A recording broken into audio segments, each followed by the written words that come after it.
વિડીયોમાં મિત્રો મેં કુકરની 5 ટીપો આપી। તમે જો આ 5 ટીપો વાપરશો તો તમારું કુકર ફાટશે નહીં અને ફાટવાની કોઈ સંભાવનાઓ નહીં રહે અને તમને જરૂરથી ઉપયોગમાં લાગશે। તો વિડીયો આખો જરૂરથી જોજો। જ્યારે કુકરમાં રસોઈ બનાવીએ ને ત્યારે કુકરની અંદરની હવા હોય ને એ ભરાઈ જાય એટલે પછી સીટી દ્વારા બહાર નીકળે। પણ જો સીટીના જે કાણા હોય એ તમે હરખી રીતે સાફ ના કરો મિત્રો તો અંદર આપણે ખીચડી બનાવી હોય, દાળ બનાવી, એના ફોતરા અંદર આ રીતે આમાં ભરાઈ ગયા હોય, જે તમને દેખાય નહીં ને આપણે હરખી રીતે સાફ ના કર્યું હોય તો એની અંદર ભરાઈ રહે અને કુકર ફાટવાની સંભાવના રહે। તો તમારે આ રીતે 10 થી 15 દિવસમાં 1 થી 2 વાર આ રીતે તમે સાફ કરી લેશો એટલે અંદરના જે જમ્સ હશે એ પણ નીકળી જશે અને આના પછી પાણીથી સાફ કરી લેવું એટલે મસ્ત આ રીતે થઈ જશે। તો એની જગ્યા થઈ જશે એટલે સીટી કમ્પ્લીટલી પડશે અને કુકર ફાટવાની સંભાવનાઓ નહીં રહે મિત્રો। તો આ ટ્રાય જરૂરથી કરજો।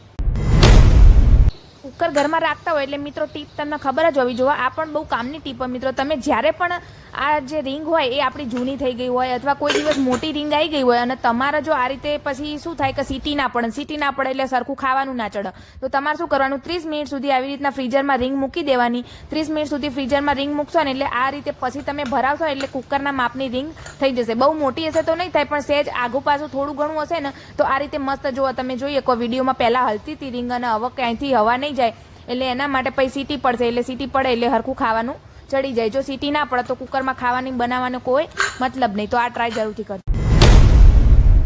આ ટીપ પણ મિત્રો તમને રોજિંદા જીવનમાં ખૂબ જ ઉપયોગી થશે। તો ત્રીજા નંબરની ટીપમાં એવું છે કે તમે જો કુકર તો ધોતા જ હોય પણ તમે સીટી કાઢીને ધોતા હોય, ખાલી આવી રીતે સીટી ખોલીને આપણે કોઈ દિવસ ટાઈમ હોય તો ધોતા હોય, બાકી ટાઈમ ના મળે ને તો આપણે ના ધોતા હોય ને અંદર જમ્સ જામી જાય અને અંદર ગંદકી થોડી થઈ જાય તમે જોઈ શકો તો તમારે શું કરવાનું, ગરમ પાણી લઈ લેવાનું ને એમાં ને 10 થી 15 મિનિટ સુધી આ સીટીને આ રીતે આખી ખોલી દેવાની અને એના 10 થી 15 મિનિટ સુધી એને ડબોળી રાખવાની। 10 થી 15 મિનિટ સુધી ડબોળશો એટલે એના જે ચીકાશ હશે અંદરની એ બધી નીકળી જશે ગરમ પાણી હોવાના કારણે અને પછી તમે એનાથી સ્ક્રબરથી થોડું ઘસશો એટલે એકદમ સીટી નવા જેવી થઈ જશે, એકદમ ચોખ્ખી અને મસ્ત થઈ જશે। તો આ બધી ટ્રીકો તમે મિત્રો કામ કરશો તો તમારું કુકરનું આયુષ્ય વધી જશે અને સીટી પણ એકદમ મચશે એટલે તમારા કુકર ફાટવાની સંભાવનાઓ એકદમ ઓછી થઈ જશે।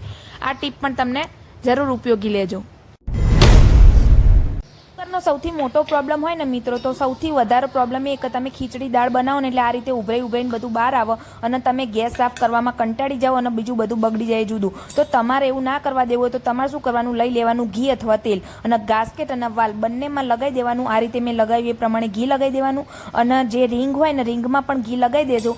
આ રીતે જો તમે ઘી લગાવશો ને તો તમારી દાળ અથવા ખીચડી કોઈ દિવસ બહાર નહીં આવે અને તમારું ઢાંકણું નહીં બગડે અને બગડશે ને તો થોડુંક જ બગડશે બાકી નહીં બગડે, બનશે ત્યાં સુધી તો નહીં જ બને। તમે ટ્રાય કરી જોજો આ ટીપ એકવાર।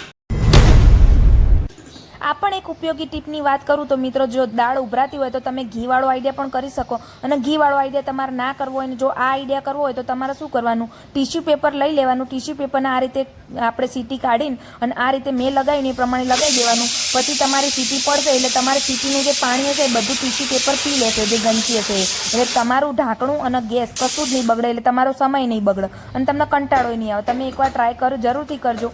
ઘીવાળો આઈડિયા કરો તો પણ અને ટીશ્યુવાળો કરો તો પણ જો આ રીતે તમે સીટી વગાડશો એટલે ગંદકી બધી ટીશ્યુ પેપર ચૂસી લેશે, એમાં તમારા ઢાંકણામાં કશું જ આવશે નહીં એટલે તમે આ રીતે ટીશ્યુ પેપર કાઢશો એટલે ઢાંકણું એકદમ તમને ચોખ્ખું જોવા મળશે। મિત્રો આ ટીપ તમને કેવી લાગી, તમારી ટીપો તમને ગમતી હોય તો કોમેન્ટ કરીને જરૂરથી કહેજો મિત્રો અને બીજી હું આગળ કેવા વિડીયો લાવું એ પણ કોમેન્ટ કરીને જરૂરથી કહેજો। કુકર તમારું એકદમ સેફ રહે।